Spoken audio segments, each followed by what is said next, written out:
bugün Türkiye bugünkü durumda olmayacaktı.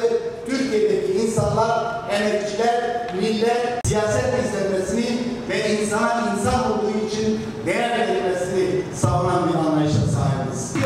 Ortak vatan diyorsunuz, adına Türkiye diyorsunuz. Bir şey değil, 100 yılda istemiyoruz. Bir yıllığına bu ülkenin adı Kürdistan olsun. Buyurun.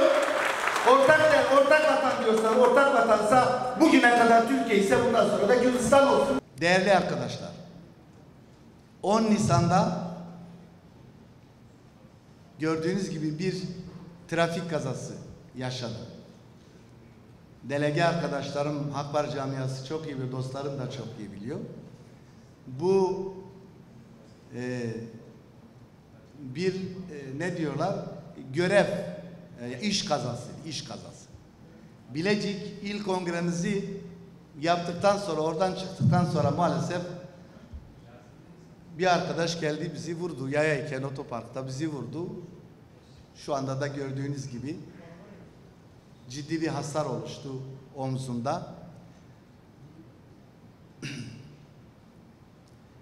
Tedavi biraz zaman alacak.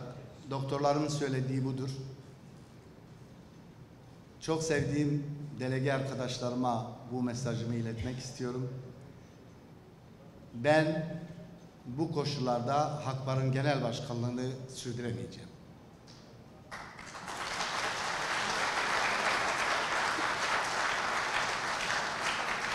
Ama hiç şüpheniz olmasın. 100 kere dünyaya gelsem Hakbarlı olurum.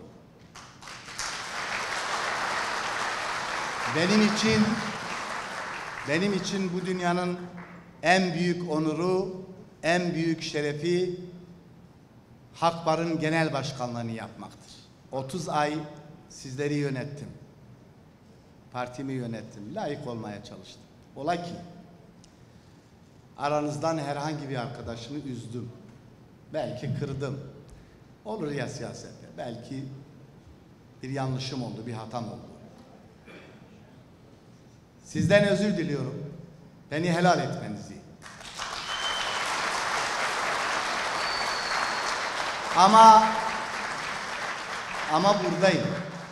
Hiçbir yere gitmiyorum. Bir nefer olarak bu partinin emrindeyim.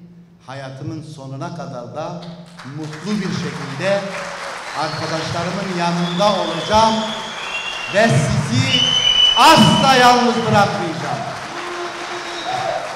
Asla.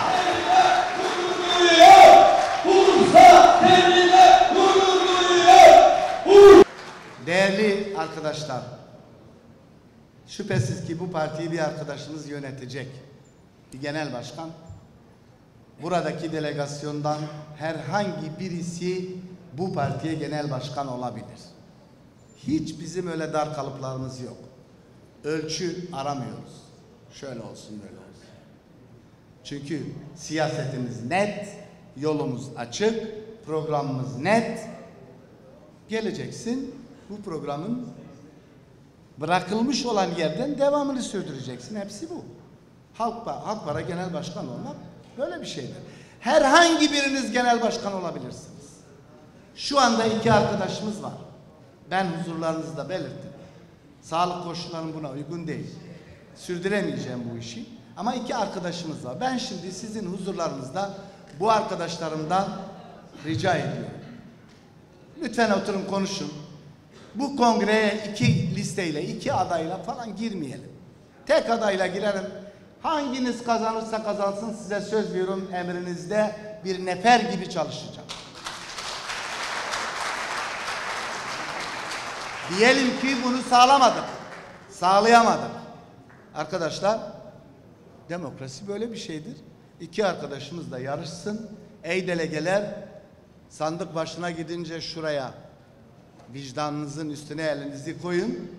Kimin bu işi daha iyi yapabileceğine inanıyorsanız ona oyunuzu verin. Kaybeden arkadaşın arkasında durun, yanında durun, partide tutun.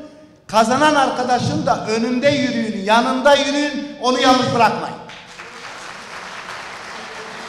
kaybeden arkadaşımız da sakın ola ki evine istirahate çekilmesin. Özgür ve demokratik bir Kürdistan'da bol bol istirahat edecek zamanımız olacak. Şu anda bu partiyi bu millete layık bir parti haline getirmek istiyoruz. Hepinizi sevgi ve saygılarımla kucaklıyorum. Hepinizi kutluyorum. Hepiniz dünyada eşi benzeri olmayan birer kahramansınız. Hiçbir umarı olmayan, hiçbir menfaati olmayan, hiçbir çıkarı olmayan bir partiye gönül verdiniz. Gönüllülük temelinde cebinizdeki 5 lirayı da çıkarıp partinize bahşediyorsunuz.